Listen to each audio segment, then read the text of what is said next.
Again, good evening. It's good to see everyone. Thank you for coming. This is the Los Alamos Faith and Science Forum, which I think you all know.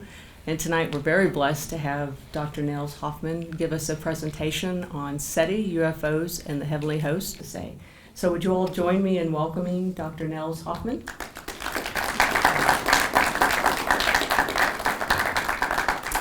Thank you, Susan.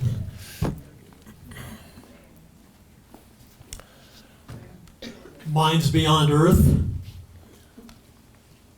This is a talk about three topics: the search for extraterrestrial intelligence, also called SETI, UFOs, and angels, or the heavenly host. For thousands of years, humans have looked to the skies for guidance or signs, help and hope, or just to enjoy the splendor of the heavens. The psalmist wrote that the heavens declare the glory of God. And we see that the heavenly realm is beautiful. It's worth looking at. It's very regular and dependable. It's almost unchanging, unlike the earth where we live, which is full of chaos and often suffering. Some good things, but plenty of bad things. Perhaps the heavens are the abode of the gods, or God himself, depending on your beliefs. Ancient people believed that by looking at the sky, you could learn a lot. Well, you could learn about the changing seasons from, for example, the flight of migratory birds, or the rising of the star Sirius in the springtime, which foretold the flooding of the Nile quite accurately. You can tell tomorrow's weather: red sky at morning, red sky at night. Ancient people believed you could tell about impending catastrophes if you saw a comet in the sky. That could be a warning of disaster.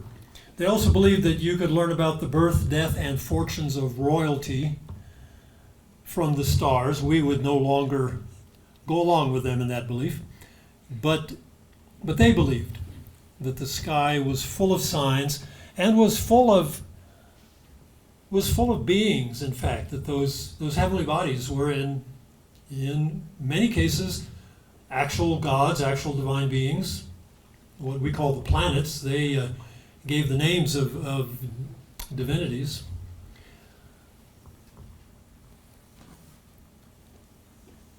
So that was way back then. That's what the ancient people did. But in 1959, Giuseppe Cocconi and Philip Morrison were interested in looking to the heavens as well. They speculated that advanced civilizations are out there patiently waiting to hear from us. They published this paper in Nature Journal, 1959, in which they say that it follows then that there are some stars, rather like the sun, where possibly there are civilizations with technical possibilities much greater than those now available to us. So advanced civilizations. And they assumed that perhaps these advanced civilizations established a channel of communications, and they look forward patiently to the answering signals from the sun, which would let them know that a new intelligence had entered the community of intelligence.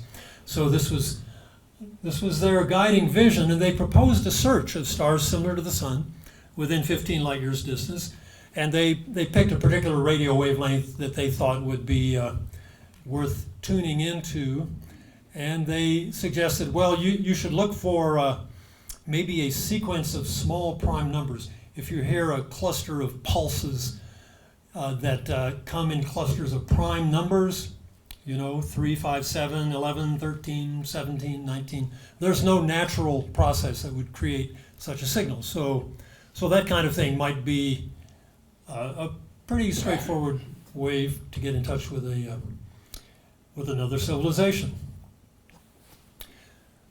Now they were looking for hope. Morrison was looking to the heavens for hope. He was a veteran of the Manhattan Project, and I was pleased to find this link between SETI and the Manhattan Project. Morrison had been a student of Oppenheimer's at Berkeley, and he in fact transported the core of the gadget, the Trinity test device, to Trinity test in a Dodge sedan. Now this photograph here is not of Morrison. I couldn't find a picture of Morrison. This is Herbert Lair and Henry Dagland Jr. loading part of the Trinity device into a Dodge sedan for transport. But the scene with Morrison must have looked very similar to this. Morrison was on Tinian Island helping to load the Hiroshima and Nagasaki bombs on the B-29s. Morrison hoped that by discovering an advanced civilization, he could show that perhaps a scientific society could survive the danger posed by nuclear weapons.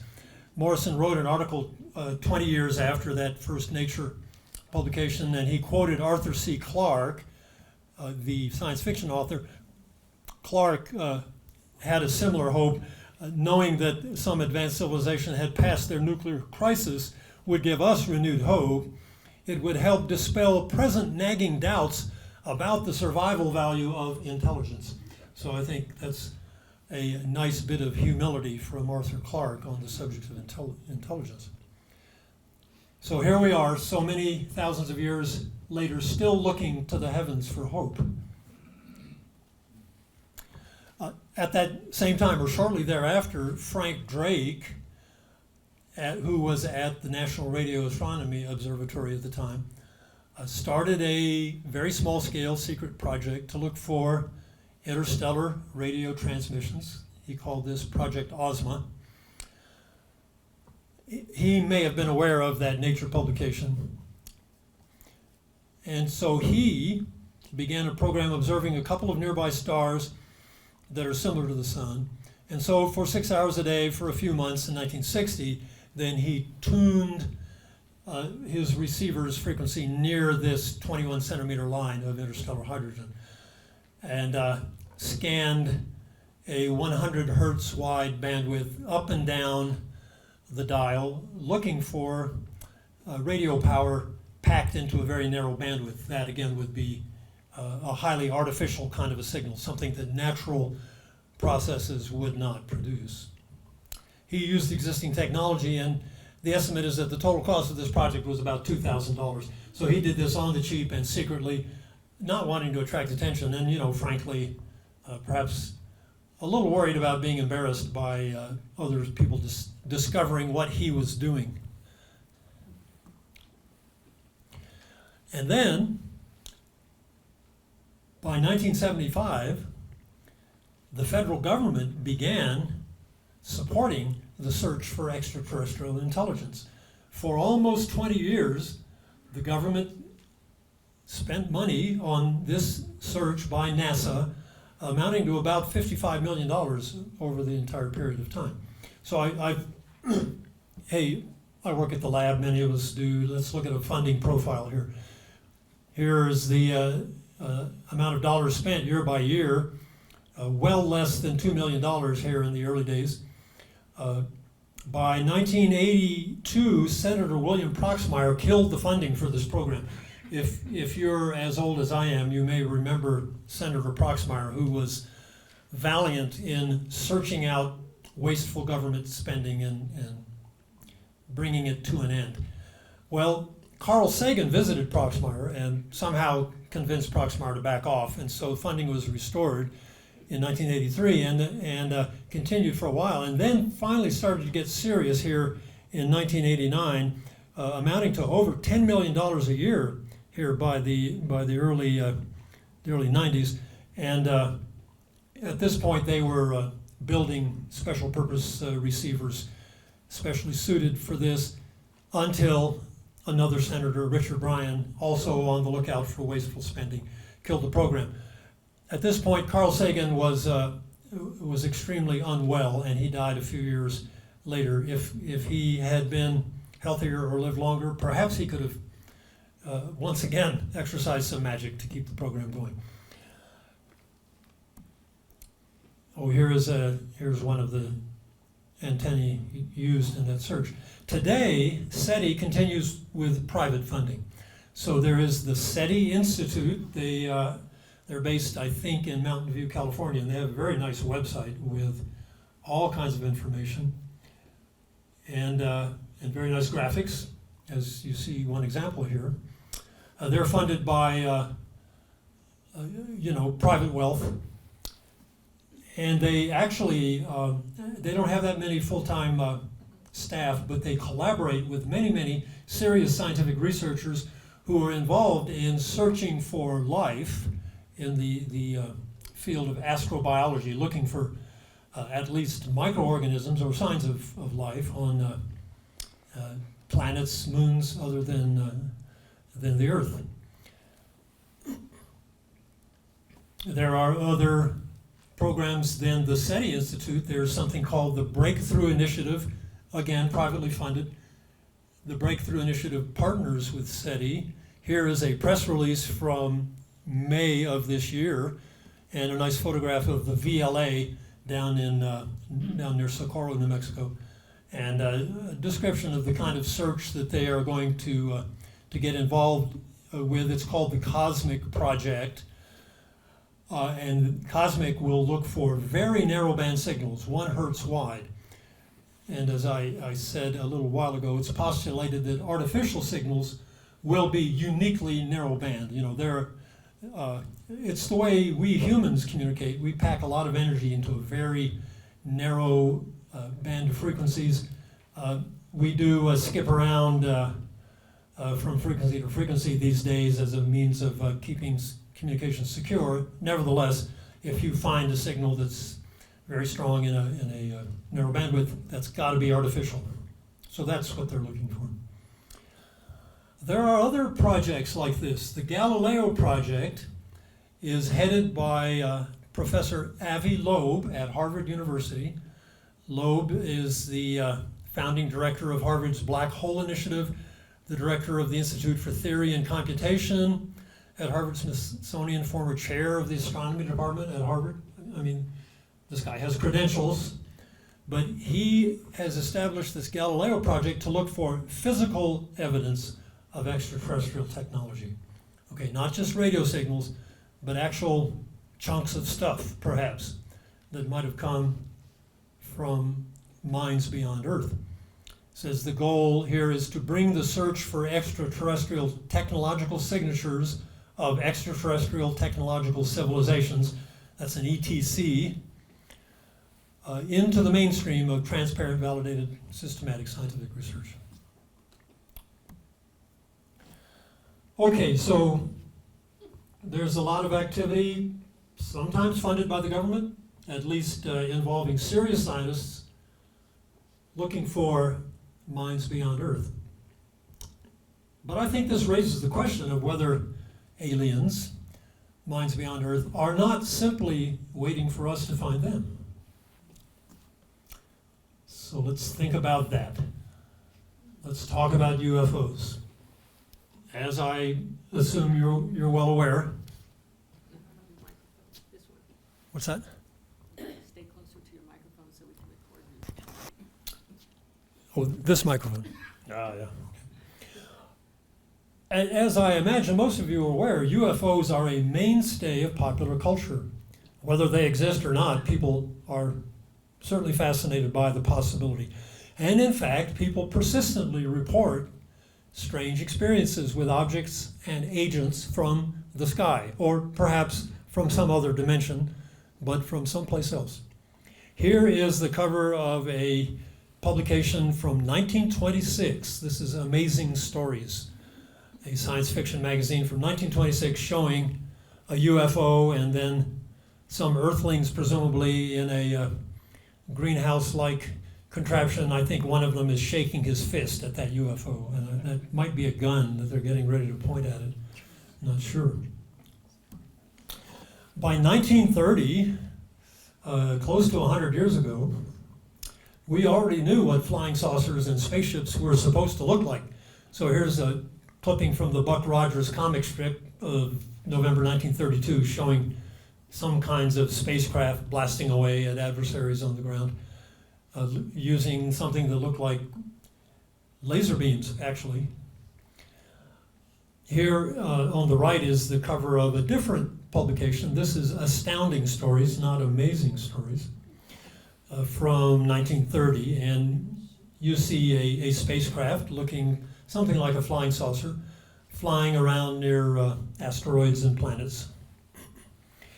So the popular idea of what it was to fly in space and perhaps encounter aliens was entering the public imagination by 100 years ago. You may be familiar with the 1938 War of the Worlds radio broadcast episode, which showed at least that the public was anxious about alien invasions. This, as you may know, was in October 1938. In fact, it was the day before Halloween, October 30th.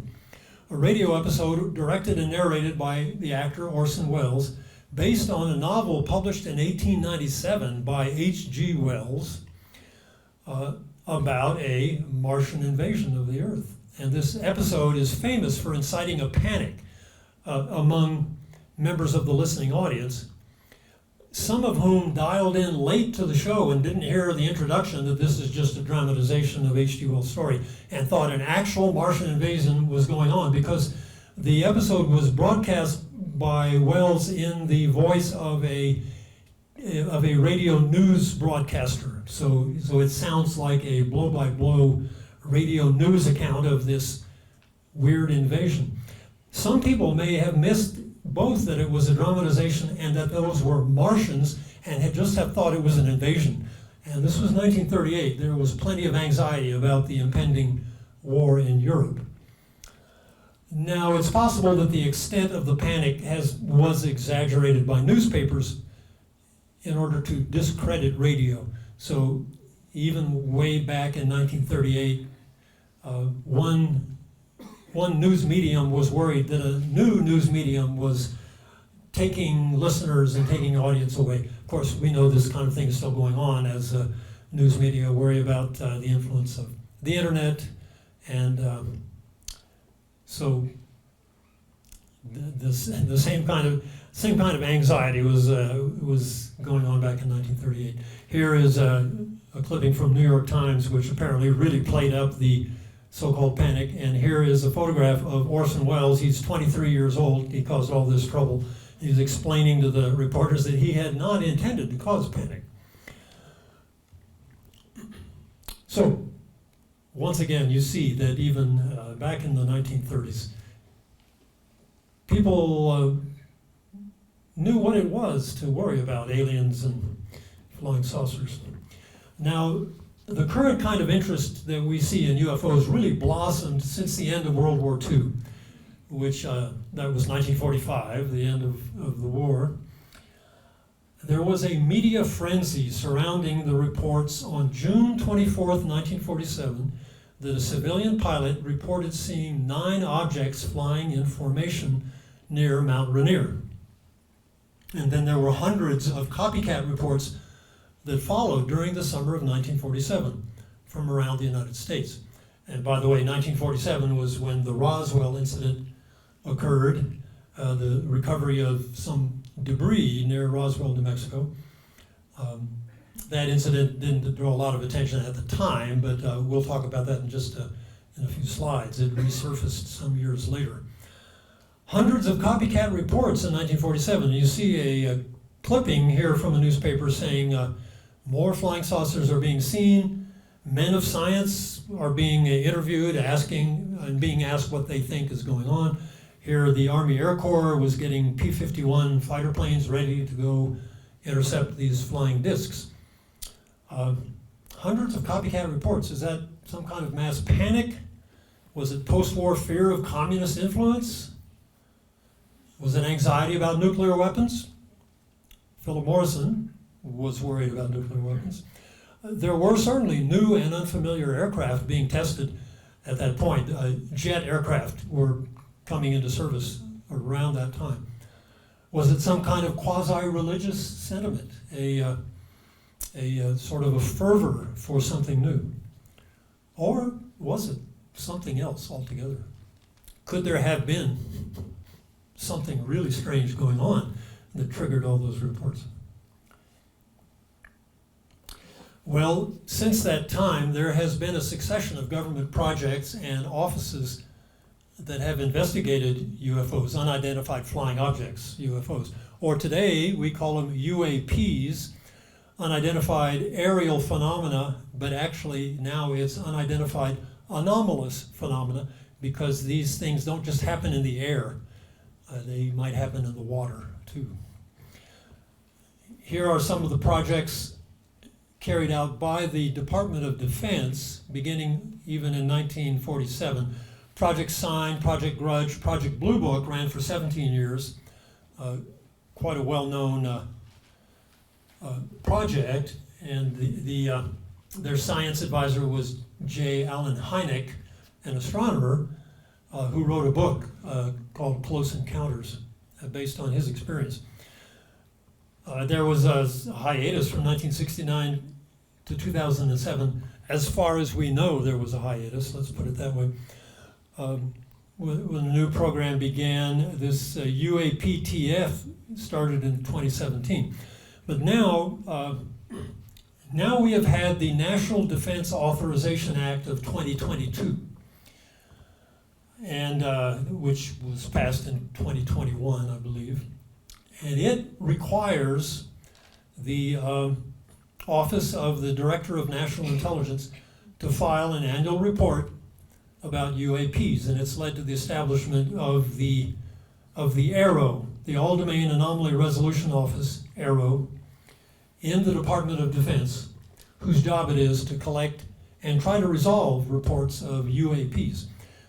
Simultaneously, NASA has established their own independent study team that's entirely civilian. NASA will not be dealing with classified information at all. The Defense Department will have access to classified information. What's the motivation here? Well, you know, it's national security for one thing. We want to be sure that our adversaries are not collecting data on us. We are all aware of the Chinese spy balloon. We want to be sure that our adversaries have not discovered some breakthrough aerospace capability that we really had better learn about. And furthermore, if things are flying around in our skies, they pose perhaps it's a flight safety risk. These are flight hazards.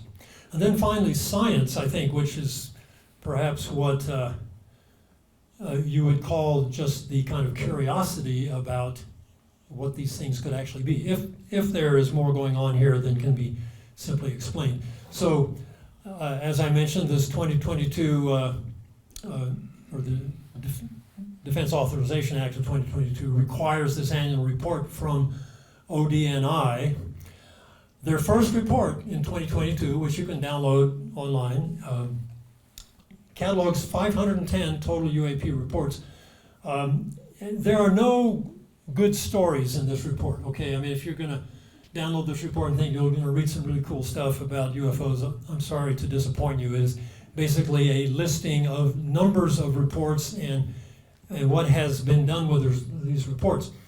One thing they say is that there were already 144 reports over the 17 years prior to the establishment or the passage of that Authorization Act. A few of them have been, some were observed with multiple sensors, some had unusual flight patterns, some of them involved near misses with an aircraft. Then there are 247 new reports since March 2021, and that says there were more reports in the 1.5 years since 2021 than had occurred in the preceding 17 years. So one thing that tells you is that it's pilots and others now feel safer in reporting these weird things. I think there was stigma, of course, associated with saying you saw this weird thing in the sky, but part of this whole process now is to try to remove that stigma, and the result is there are many, many more of these reports. So of the 366 new reports, many of them are easily explained, but about half of them are still uncharacterized or unattributed. You see the word clutter. Clutter means birds, weather events, or airborne debris like plastic bags. Okay. I don't know why that this thing is there. Let's just stick that off to one side. It seems like somebody is always claiming that the government is hiding information about aliens. Undoubtedly you've heard of the UFO whistleblower. Well, maybe you've heard of the UFO whistleblower lately, David Grush. Far back as 1956, this civilian UFO study group, NICAP, was founded. And I should say there have been any number of civilian UFO groups. Throughout its existence, NICAP has argued that there was an organized governmental cover-up of UFO evidence. The Roswell incident I mentioned, this debris was recovered in 1947. It wasn't clear what the debris was from. And then the incident was basically ignored for about 30 years until a book was published in 1980 about the incident, because some people involved with the incident had come forward to say they thought perhaps alien bodies had been recovered and that the government was hiding the evidence they had. So, again, an alleged government cover-up. Just recently now, David Grush, the UFO whistleblower, he's a USAF officer and a former intelligence official, claims that the government maintains a secretive UFO retrieval program and is in possession of non-human spacecraft and dead pilots. And that people have been killed to protect the secrecy of the program, though just not him yet. And he accuses Arrow of withholding information. If you've listened to Grush, you know that he has no new evidence himself. He's just reporting what he's been told. My reaction to Grush is that you can never disprove a cover-up. If you say there's a cover-up, what can you do? You can't claim, well, I've looked everywhere the government could possibly have been hiding anything and didn't find anything, therefore there's no cover-up. No, that doesn't work. You'll just be told that the government is better at hiding things than you had thought. I think we have to ask whether someone benefits from the public's belief in a cover-up.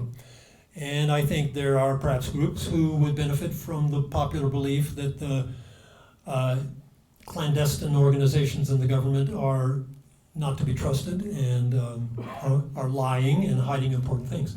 On the other hand, maybe those clandestine organizations benefit from the belief that they do know a whole lot more than they're letting on and that they can be trusted to protect it.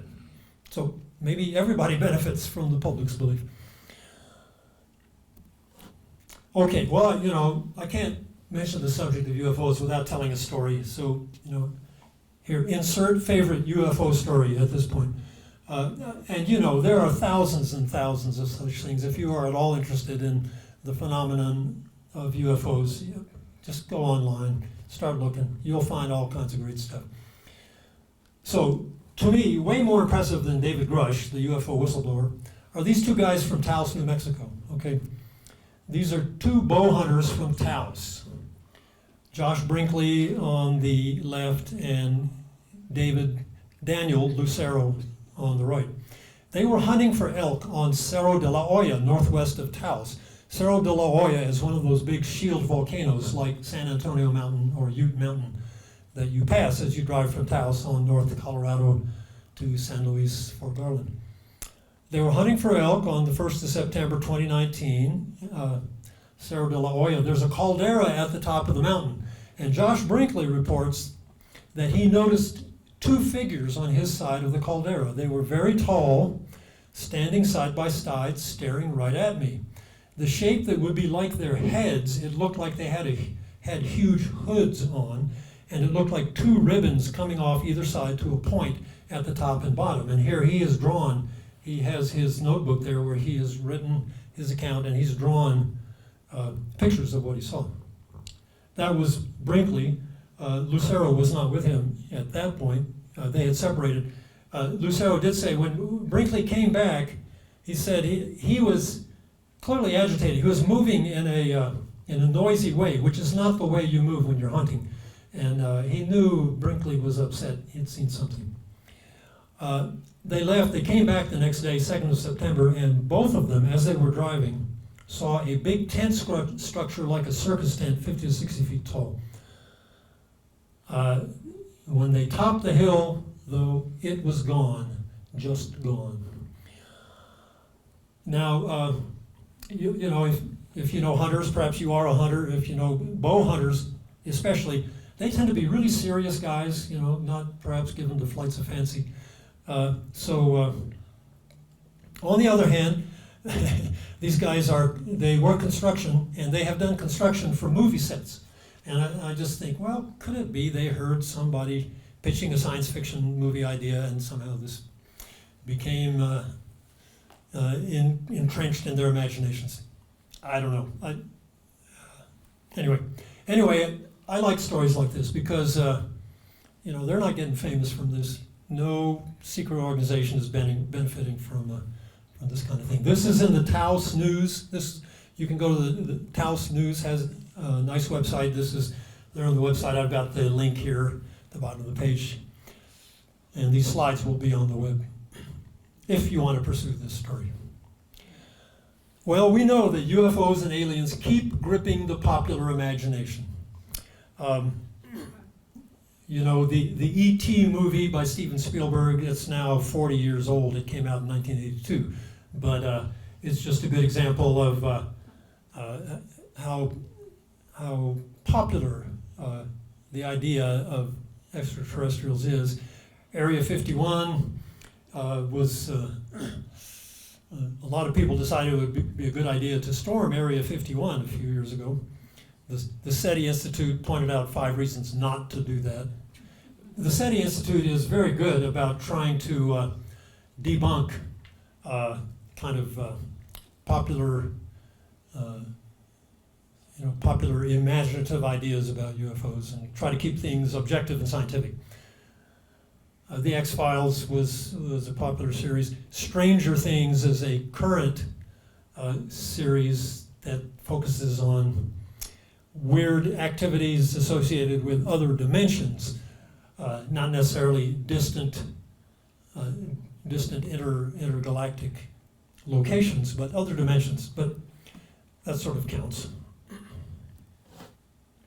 Okay, what I want to do now, finally, is our last topic is to pass from the realm of fringe science onto the realm of, you might call it fringe religion, but let's just call it culture and religion. And we'll talk about angels, the heavenly host. Angels are at least a cultural and religious concept. Perhaps they're much more than that. But they involve superhuman beings from the sky, like UFOs. And many cultural traditions since ancient times refer to superhuman beings. There don't happen to be any government programs that are searching for angels right now. And to be fair, I don't think there are any government programs searching for UFOs. That would be the wrong way to characterize what Arrow is doing. They're trying to classify all those weird things in the sky, but UFOs may be trapped in their net eventually. So, since ancient times, the Assyrians, thousands of years ago during the Iron Age, conceived of genii who were winged creatures of extraordinary wisdom and power. You see the wings attached to this character here. In the Buddhist religion, there are devas who are messengers. They do not require food. They fly through the air. They shine by their own light. In fact, there are many categories of devas, which I will list for you momentarily. Here is a stone carving of Nike, the Greek goddess. This is in Ephesus, Turkey. Nike was the goddess of victory. She personified victory.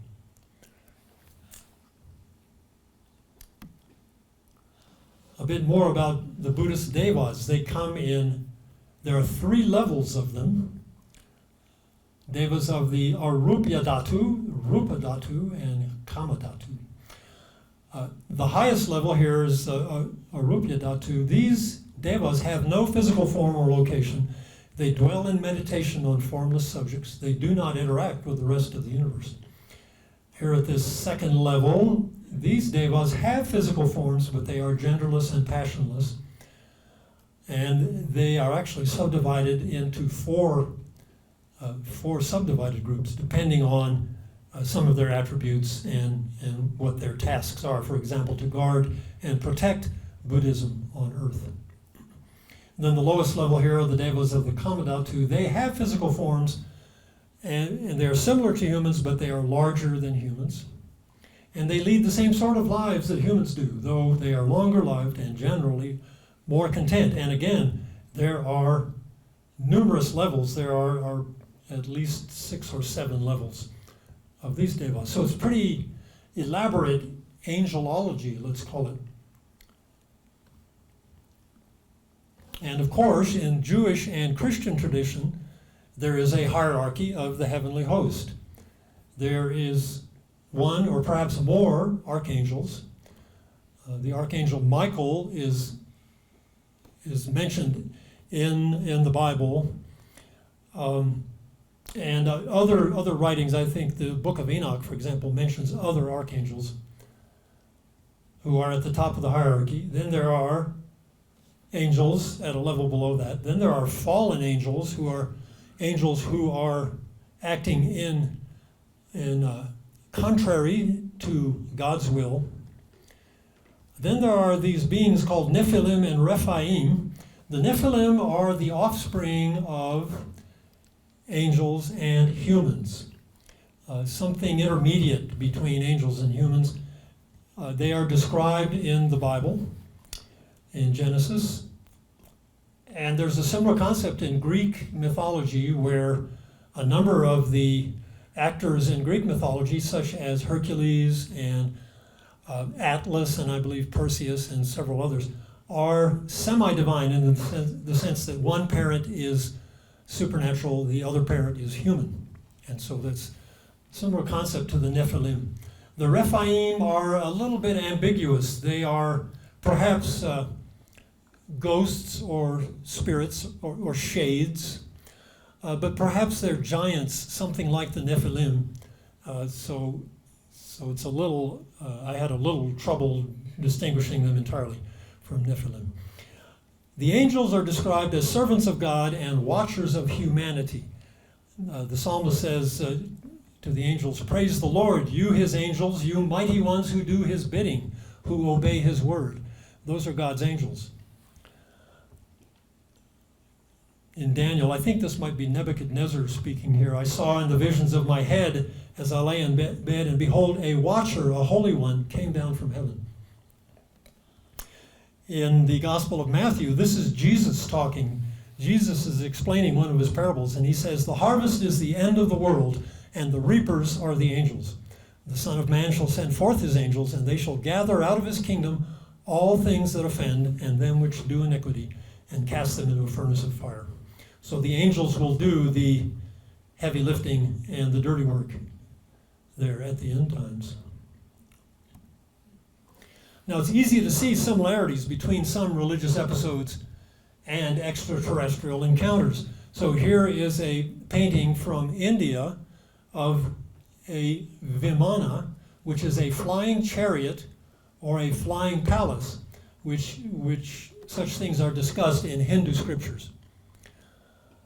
So if we saw something like this today, maybe we wouldn't call it a flying palace, we would call it a UFO. In the Hebrew Bible, we read of the prophet Ezekiel. This is the first chapter of Ezekiel, who saw a vision, he says, of the glory of the Lord. He says this was the appearance and structure of the wheels. He saw wheels within wheels. They sparkled. Each appeared to be made like a wheel, intersecting a wheel.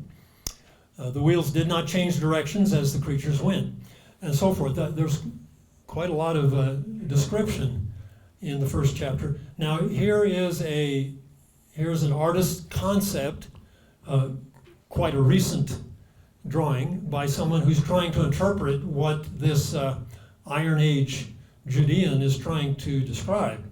There have been any number of paintings of Ezekiel's vision over the years, and of course they all reflect the technology of the time in which the graphic is produced. There's an entire website. Here it is, www.abovetopsecret.com, that has many images of this craft, let's call it, that Ezekiel might have seen. popular media have portrayed religions as a legacy of extraterrestrial encounters.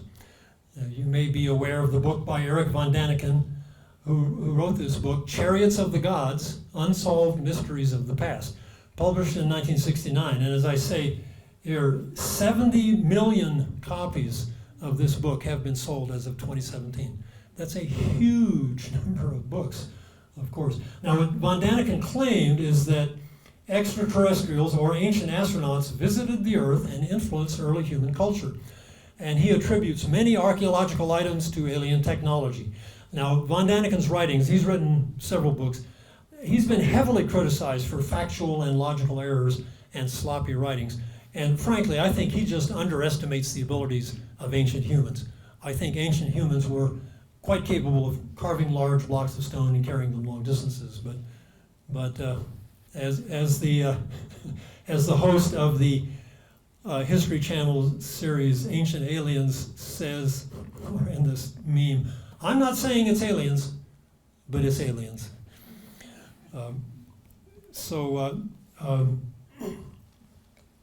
Daniken may well have been influenced by a more careful and limited set of conjectures by Carl Sagan and Joseph Shklovsky in a book they published in 1963, where they actually do a pretty serious analysis of what an ancient culture, an ancient human culture might have been able to preserve had they actually encountered an extraterrestrial civilization of advanced technology. And there are accounts of indigenous people who, when they met the first European explorers, preserved an account of that interaction over several hundred years.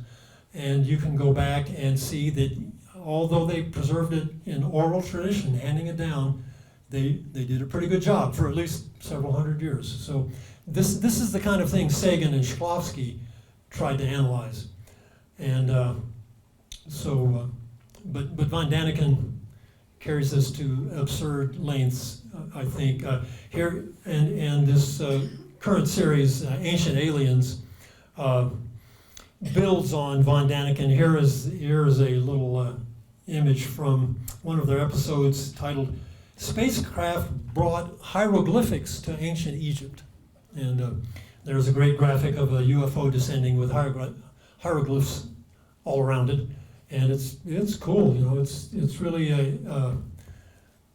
it's entertaining to watch. Then you'll see an episode where the narrator finds a Hindu religious kind of sculpture and says, the shape really looks like the cooling tower of a nuclear reactor. You don't suppose, you know, that ancient astronauts brought the secret of nuclear power to the Indian subcontinent several thousand years ago. I mean, it's that level of evidentiary support that just really doesn't quite make it. But it's entertaining TV, or entertaining video. So anyway, as I say, this concept is it exercises a grip on the popular imagination. So many books have been sold. Okay, getting close to the end of my talk now, and what I've done here is discuss sort of three domains of potential non-human intelligence, okay? Distant extraterrestrials who are unaware of humans, let's say. We're hoping to see radio communications from them, but we have no reason to think they would know we are here. Aliens and UFOs who perhaps are aware of humans, but they might also not be sympathetic to us. But they might be. We don't know. It's kind of ambiguous. And then angels who do, by all scriptural accounts, pay attention to and interact with humans. So they all get a checkbox here for being non-human intelligence. They all get a checkbox here for being in the heavens, or at least in another dimension, in some other place that is in some sense very, very far away and hard to access, whether it's another dimension or another galaxy. Is there scientific or government interest? Well, yes, in distant ETs, at least there's scientific interest. There was government interest. Aliens and UFOs, well, that's a stretch. The government is interested in UAPs, and if UFOs show up as a kind of the unclassifiable category, well, that would be a result of the government interest. Angels, no, there do not appear to be any programs searching for them right now. Are they scientifically detectable? Well, the betting is that the distant ETs are, and apparently UFOs show up, of course, on cameras and on radar, and Avi Loeb's Galileo project is hoping to find perhaps debris. Angels, well, I'm going to say we don't know. If angels, if the book of Genesis says that angels are capable of being the parents of human offspring, with a human being the other parent, then I have to say there's some kind of physical interaction that's possible, and so perhaps there would be a way of scientifically detecting an angel. Is there a religious connection? Well, I have question marks here. I think until distant ETs become something other than a matter of conjecture, we can't tell what the religious connection might be. Same way with UFOs. Angels, yes, of course, they are a major topic in religions around the world. So what's my point with this table? Well, you can see that with some very small changes between the aliens row and the angels row, there would be a lot of overlap between angels and UFO aliens. I think when we see something in the sky these days, because our culture is different than it was in Iron Age Judea, we would tend to call things UFOs that might have been called angels in those days. So this is to say, perhaps they're real, and because of our culture, we have a different way of interpreting sense phenomena today than was the case several thousand years ago. The closer they get, the less real they seem. SETI, those distant ETs, yeah, well, that's pretty scientific. The SETI Institute would certainly like you to think so. UAPs, well, this is more doubtful, but at least there are government projects that are going to help us with that. Angels, hard to say. Very few people experience angels or ETs or UFOs. But we sure like stories about them. So there's something in us that wants to hear about that. And that's my story for you this evening. Thank you.